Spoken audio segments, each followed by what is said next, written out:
about to get spicy. I already am spicy. It's hot as hell in here. It's a little hot.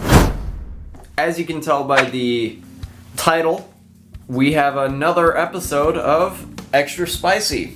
So, a lot of good feedback from that first episode. What do you think? I thought so. I looked through the comments. I hearted some of them. He liked some of them. Sweet. So, that was pretty good. Yeah. I really enjoyed the first episode, so hopefully this second episode can go as well as the first one did. Yeah, so it was kind of interesting. We were kind of just, messing around and whatnot with the concept. Right. And someone commented, and I think it encapsulated what we had done perfectly. Mm-hmm. And that is, you've done a visual podcast. Have you heard of that before? I have, and that's kind of what I was basing this whole idea upon. Okay. So, I mean, I thought it turned out pretty good. Sweet, yeah. If you haven't already, check out my 200 subscriber giveaway card, Victor Martinez. I'm giving away this Victor Martinez. It is numbered to 566, and all you have to do is guess the serial number. Do you want to guess the serial number?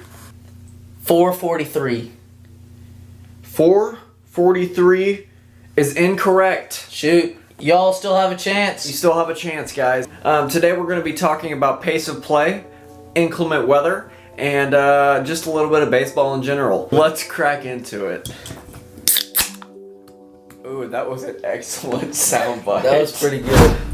I woke up this morning, looked at my Twitter timeline, and I saw something pretty interesting. People complaining about the pace of play. Okay, yeah, this is not a first in baseball. Yeah. Ever since Manfred has become commissioner, it's been a huge problem. I never personally thought it was a problem. Yeah. Baseball's just one of those sports where there's no clock. Mm-hmm. There doesn't need to be a clock. Nope. I think they actually did away with the pitching clock during the not commercials, but during the warm-ups. I could be wrong on that.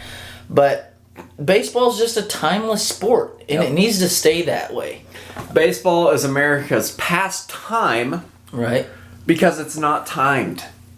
I'm not sure it's called that because of that, but you got onto something there. I think I'm onto something. I know we weren't going to talk about it, but I'm just going to bring it up very briefly. Okay. One of the first pace of play rules was something to the effect of, if the batter was going to leave the batter's box, he must keep 1 foot in, like the hokey pokey. Must keep 1 foot in that batter's box to speed up that play, so he doesn't, walk all the way down to third base, adjusting his groin and his bat and his gloves and his hat, his belt and his shirt and his shoes.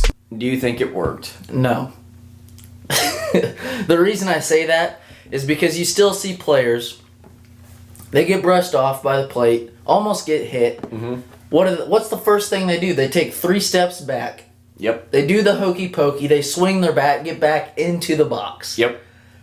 There's no sense of the ump saying, okay, let's go. Mm-hmm. I think they've done a great job this year implementing the rule of the mound visits. They get 6 per game.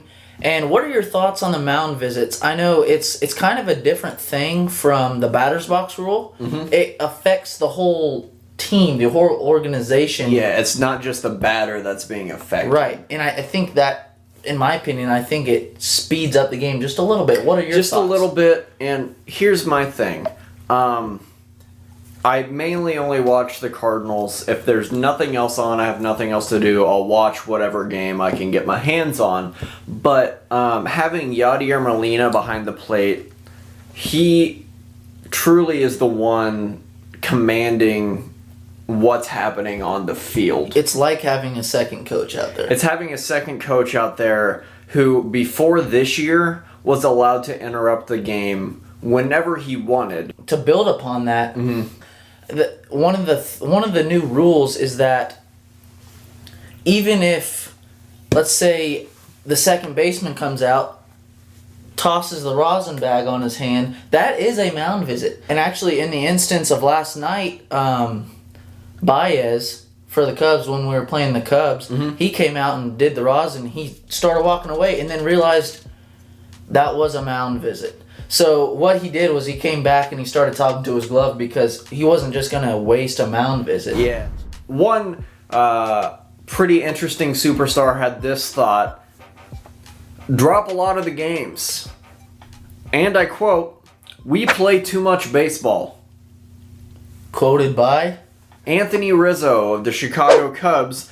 I will preface this by not prefacing that. He will accept a pay cut if they cut the games down a little bit, which I think is definitely fair and respectable, and honestly should be almost like, what's the word I'm even looking for? Expected. You should be expected to be paid less if you're going to be working less. That's definitely a thought, and that's definitely his opinion. Mm-hmm. Leave my game alone. I don't want to see this game go into a direction where there's clocks and technology, and that's not baseball. You don't gotta fix anything about baseball. You don't have to. Instead of the emoji, keep it 100. Keep it 162. And Rizzo, this is a straight hot, spicy take from Baseball Cards AF to you. If you don't want to play 162 games, give a rookie a shot. Again, sorry Cubs fans, I'm just a little heated. As always, till next time, see ya.